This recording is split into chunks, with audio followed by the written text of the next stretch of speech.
దీపం వెలిగించడం, దీపానికి ఆరాధన చేయడం, దీపాన్ని దానం చేయడం అనేటటువంటి దానికి అంత శక్తి.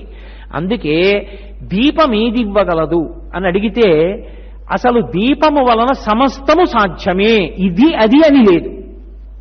దీపేన సాధ్యతే సర్వం అన్నారు. సంధ్యాదీపం నమోస్తుతే. సంధ్య అంటే రెండిటి సంధికి సంధ్య అని పేరు.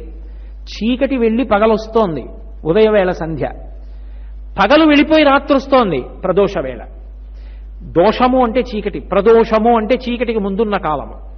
ఇప్పుడు ఈ రెండు సంధ్యల యందు కూడా దీపాన్నే వెలిగించాలి. ఉదయం వేళ వెలిగించేటటువంటి దీపం ఒక లక్షణంతో ఉంటుంది, సంధ్యాదీపం ఒక లక్షణంతో ఉంటుంది. ఉదయం వేళ వెలిగించేటటువంటి దీపం పూజలో కృతజ్ఞతావిష్కారం అవుతుంది. ఇది మీరు కొంచెం జాగ్రత్తగా ఆ సిద్ధాంతాన్ని పట్టుకోవలసి ఉంటుంది.